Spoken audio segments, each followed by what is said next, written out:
This is NEGOTIATEx TV. Hello and welcome to the NEGOTIATEx podcast. I am your co-founder and co-host, Nolan Martin. And with me as always is my good friend, Aaron Denisian. Thanks, Nolan. It's a pleasure to introduce Joan Moon, founder of Moon Negotiation, where she trains women how to navigate gender bias in negotiation. She was the founding coach for both the Negotiation Coaching Clinic at the Negotiation and Conflict Resolution Collaboratory at Harvard Center for Public Leadership and the Career Negotiation Coaching Program at the Women in Public Policy Program at Harvard. Previously, Joan was a Teach for America Corps member, Bronx school teacher, and management consultant. Joan has a BA in Education and Sociology from Emory University, an MS in Education from Hunter College, and a Master's in Public Policy from Harvard's Kennedy School. She is also a certified mediator in Massachusetts. Thank you for joining us today, Joan. Thank you, Aaron and Nolan, for having me. So, Joan, I would love to get started by asking a little bit about the journey you've been on that has led you to establish Moon Negotiation. Was this where you always saw yourself getting to? Not at all. Not at all. I always saw myself helping people. Okay, so right out of college, I was working with at-risk youth in Atlanta, and then I joined Teach for America, and I was teaching in the Bronx for 7 years, as you mentioned in my introduction. And throughout those 7 years, I started to get super burnt out. You know, teaching is an incredibly emotionally, psychologically, and physically demanding job. I was at a school where 100% of the students received free lunches, right? And we describe the kids as kids, but with grown-up problems, right? So a lot of systemic issues that were affecting my students, and I was burning out. My physical health was starting to be affected by continuing this job. So I was feeling pretty powerless. You know, I was doing what I could for my students. And then I had a student, Destiny, hand me a Post-it, and she said, "Miss Moon, are you doing okay? You're sighing out loud really loudly a lot." And I was like, whew, you know what? This is a sign, you know, I can't stay in a job where we're not able to give 100%. And so I decided to pursue grad school. I went to the Kennedy School to get to focus on education policy, actually. But I happened to fall in love with negotiation because what I was experiencing was a feeling of empowerment, like I had agency again. And after feeling pretty disenfranchised with our public education system, I was finding that I could use influence in a positive way. And so that's where I fell in love with negotiation. I was working with Professor Brian Mandela at the Harvard Kennedy School and with Professor Hannah Riley Bowles, who you've probably seen her research, incredible research on gender and negotiation. Absolutely. And so my second year, I was head of the women's student group on campus. And we conducted a survey on campus where we found that negotiation was the most requested professional development opportunity, and it was a huge outlier from all the women. So there was a huge demand for more negotiation training. And it makes sense, right? In the last decade, we've heard so much about the gender pay gap. Women are feeling incredible pressure to negotiate and advocate for themselves. So I had worked on developing the Negotiation Coaching Clinic, and I went to Hannah Riley Bowles and I pitched her, like, let's do a women's version of this program. And so the Women in Public Policy program funded this opportunity. And after graduating, I decided to stay on longer and continue to do this work with Hannah at the Women in Public Policy program. And during that fellowship, when I stayed at campus, I had this full program where we were coaching students on campus. And then I also had an entirely different set of people approaching me, asking me, hey, can I get help with this too? And so I found myself in my own personal time helping so many women negotiate because they were coming to me with all this pressure, all of these questions. And so I guess, fell into this work. And here I am now with Moon Negotiation, LLC. Well, we're going to talk more in just a second about the work there at Harvard that you were doing and observations. I just want to one quick step back. I think as I read your bio and look at the work you've done, the time you spent teaching in the Bronx stood out to me. I'm married to a former teacher who worked in Atlanta's inner schools too. So and with that risk youth, so I really can identify with that part of your story. Can you share a little bit more just about that time and really kind of how it's shaped maybe your thinking and the approach that you take. Yeah, yeah. In my background, we live in a society where consulting it offers me a lot of professional capital, but it's actually the teaching that taught me so much. It was the best informal negotiation training that I could have gotten. Right? It's the best that I could have asked for. So anyone with kids, you know that every conversation can be a negotiation, right? And, kids are coming in after recess. They had gotten into an argument, and I'm doing some conflict resolution before we start our next lesson. And a lot of teaching, and I'm sure you've heard stories from your partner about teaching is about a lot of establishing power, especially when you're a new teacher, but you can't do it with this brute force, right? There's a lot of psychological elements to it. And so I think about like a student of mine, let's call her Sarah. She had a lollipop. She took it out and she started having some candy in the middle of class, which you're not allowed to do.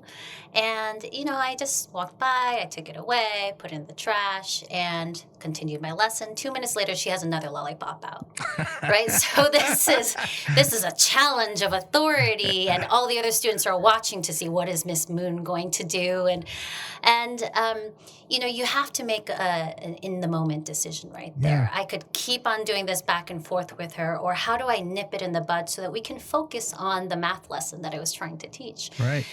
And so, I walked over, I took the lollipop, and I scraped it on the bottom of my shoe.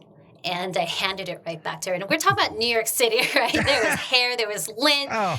There were unidentifiable objects on that lollipop.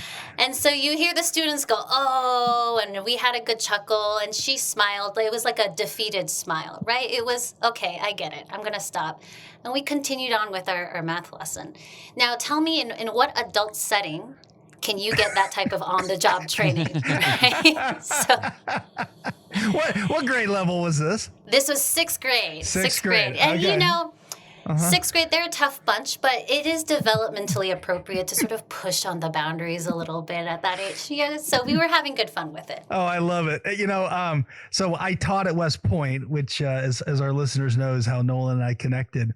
Prior to doing that, when I was getting my MBA, when I had a day off from classes, I would substitute teach in the local junior high or high school, because I was convinced that if I could handle a junior high student with some of the shenanigans you're talking about, cadets at West Point would be easy to deal with. And that was true. That was absolutely true. So great OJT.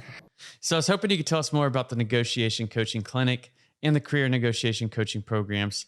What takeaways or observations did you notice while doing this work? Yeah. Well, so with both programs, I noticed certain patterns.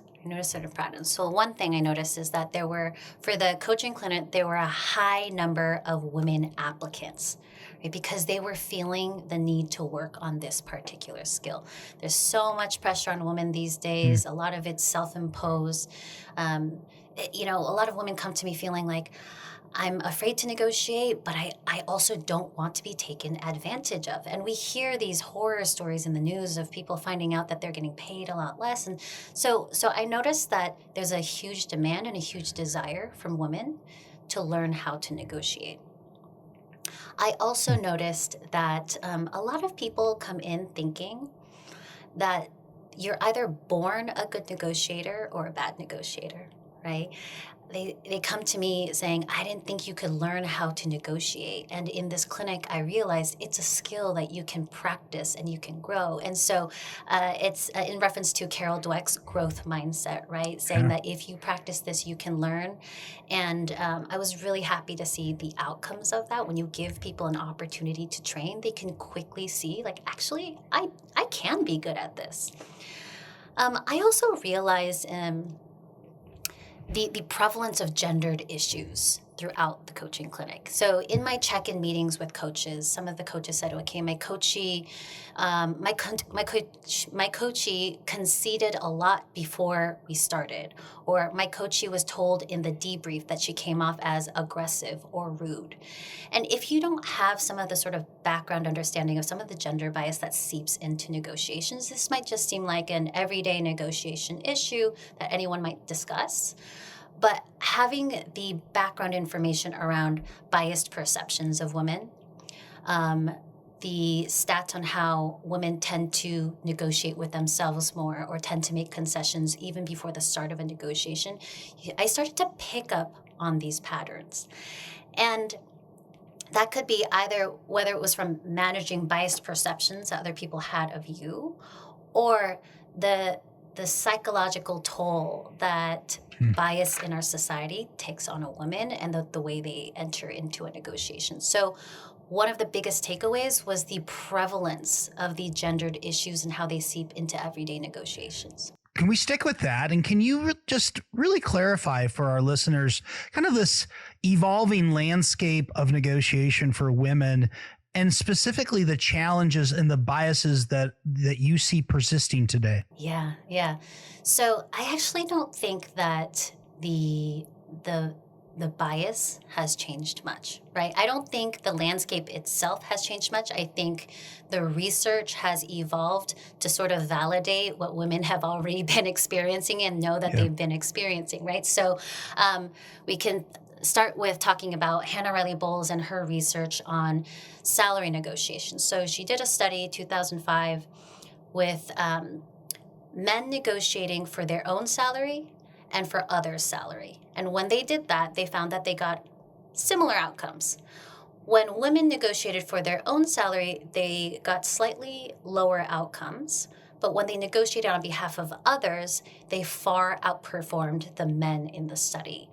And for me, when I first saw this research, my jaw dropped on the floor, right? It completely destroys this narrative that women are bad negotiators, right? So when you dig into the study a little bit more, the researchers found that this has a lot to do with how women are expected to be in the service of others, right? This stereotype that women are caretakers and they're taking care of others. So when women negotiate on behalf of themselves, for example, their own salary, they're violating that stereotype and they're opening themselves up to negative backlash.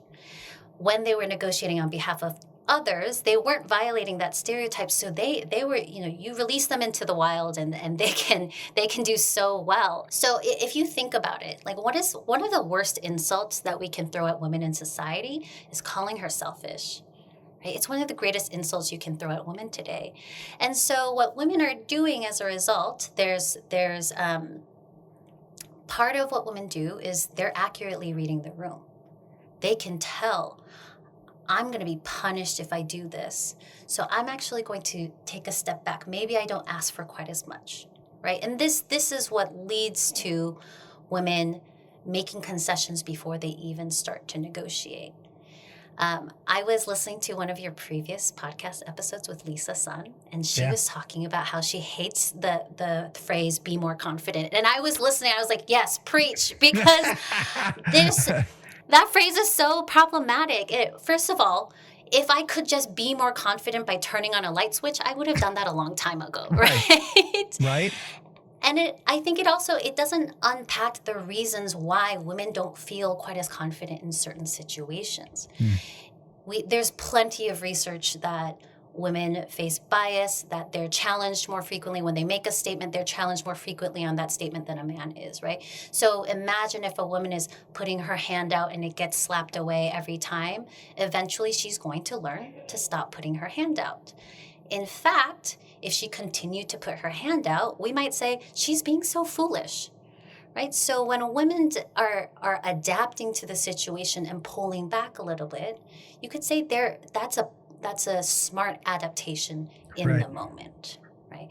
And so I just want to reframe that. I was coming out of a workout class, and a guy from the class, Michael, we were taking the train together, so we were doing some small talk. What do you do? And what do you? I said, I train women how to negotiate. And this is a very nice, well-intentioned man. And he said, oh, that's great, because women really need to be more confident and advocate for themselves. Yeah. Wow. And it's completely well-intentioned, right, but it's misinformed, right? Yeah. You get where I'm going with that. After how'd you that respond? encounter, I want to hear how you. how did you respond? I mean, this is a negotiation, right? I mean, educating is negotiation. So Yeah, how did you respond? Absolutely. Unfortunately, I was getting off at the next stop, so I was like, you know what, I can't do this justice in the 30 seconds that I have. Yeah. But what I will tell you this: what I Yeah. started to do afterwards is I stopped saying I train women how to negotiate. I started saying I train women how to navigate gender bias in negotiation. Wow. So by saying it that way, what I'm doing is there is an assumption there, right? That gender bias exists in negotiation. He might not have known that, but Right. I'm that's the underlying assumption in making that statement and describing the work that I do. To go back to your question about how has the landscape changed, I think the more research is confirming this, right? So 20 years ago, 20 some years ago, when the book Women Don't Ask or Ask for It came Right. out, the book was full of insights, full of so many insights. But a lot of people clung to the description that women are the ones who are not asking. And so there is this very subtle inherent blame Right. on women for not negotiating.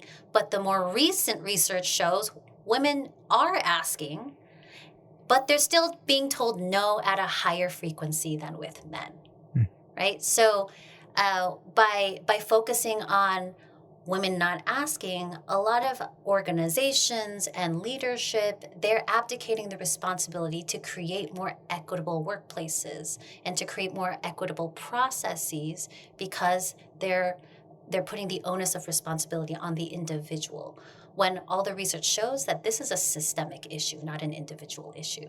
Are there particular industries or contexts where you see gender bias being more pronounced in negotiations?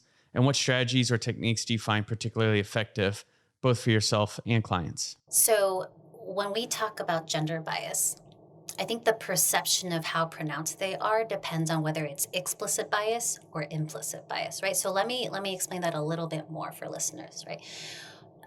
Let's say that a woman is a candidate for a job and she comes in and the interviewer is, maybe he's an older man. He seems kind of old school. He says a little bit of like eyebrow raising phrases, and she's not sure if he's going to give her a fair shot. As opposed to her walking into an interview with someone who she sees is a little bit more, the language that he uses is going to be a little bit more like quote unquote progressive or nuanced. And so she might see him as someone who is an ally, someone who doesn't have quite as much bias, right? But research actually shows that, bias is completely separate from good intentions, right? Any well-meaning person can have bias that they are unaware of. And so some women in these types of situations assume good intentions with one, but with not the other. And so the way that they interact with the person differs.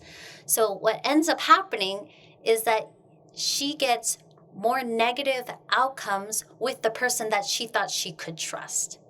And so what I want people to understand, there's a difference between perceptions of bias and the bias in the moment, how you interact it. You can't just make the sweeping assumption, oh, they seem well-meaning, so this is probably not going to be an issue for me. You have to be really careful about that. Does it matter? So in that scenario you described, if there was a woman at the table, so would that matter in towards the outcome? That's a great question. Actually, just to put something on social about this, people think that women cannot commit gender bias against women, and that's not true, right? People across the entire gender spectrum can be biased against others. And so that's why no matter what scenario you're in, I teach strategies just in case to navigate the gender bias. Don't assume that you know what's going on in their heads. And again, it doesn't matter what their good intentions are, right? Bias are shortcuts that our brains take. It's part of our evolution. And so it's not a conscious thing. It doesn't mean somebody's bad. I know that's kind of hard to grapple with because there's been a lot happening the last decade with cancel culture, and people are really afraid to be canceled. They're afraid to wrestle with some of these very difficult and nuanced topics. But we need to separate intentions from bias. The win-win framing technique is particularly effective for women. Why? Because when women are expected to advocate on behalf of others, the win-win strategy is leaning into that stereotype. I'm not just doing this for myself, I'm also doing it for you. So it is incredibly effective. It sounds simple. And yet I've seen it over and over again, how we can have so much progress in a negotiation with such a simple framing strategy. We're obviously big proponents of that approach. Want to talk a little bit about organizational aspects. Earlier, you talked about the systemic nature of gender bias. As you work with organizational leaders, what are you helping them either realize or understand about creating company cultures that foster environments that are more conducive towards overcoming these biases and breaking barriers? Yeah, I really love that question. After the George Floyd protests, so many organizational leaders wanted implicit bias trainings because that's what they heard of, right? And organizations, whether it was because they realized that they needed to do some more work in this area, or maybe they were just panicking and trying to find a short-term solution to it, a lot of people were leaning into implicit bias trainings. But research actually shows that they're not particularly effective. Right? And I'm a big believer in fixing structures and processes instead of focusing on fixing people. Right? That's like a personal inner journey that everyone has to do.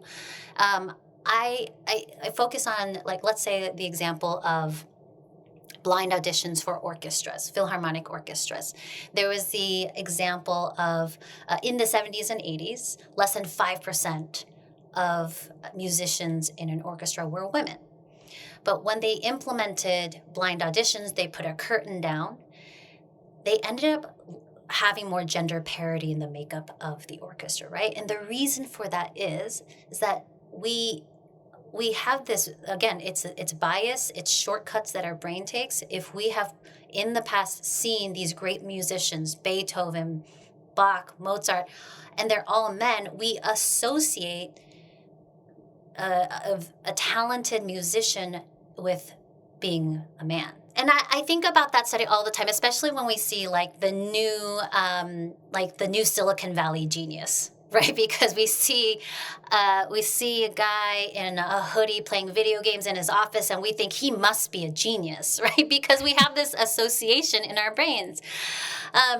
So I think that when we have these structures, when we fix these structures to de-bias them, not only are they effective, but they're also like politically palatable, right? It's easy to sell different constituents on these particular strategies. I had a client come to me. I'm going to call him David. And he had gotten into an argument with his wife because he had a hiring exercise for his company, and they had two candidates, a man and a woman. And in this hiring exercise, the man had sort of gone rogue and gotten super creative and sort of colored outside the lines and came back with like a really interesting product. And the woman had followed the instructions to a T. And so he was feeling really conflicted about how do I compare these two? And his wife was saying, like, this is not a fair exercise. And if you look on the surface, if you don't dig into this a little bit more, you might say, okay, well, she's not as creative or as entrepreneurial as this man is. But as we discussed, women tend to get punished more for a lot of actions that men can take without that same backlash, right? And there's research that shows when there is ambiguity in a negotiation, women tend to get worse outcomes. So if we apply that research to other situations, I said to David, I said, there is ambiguity on what these instructions are. Are they allowed to go? Is she allowed to color outside the lines or not?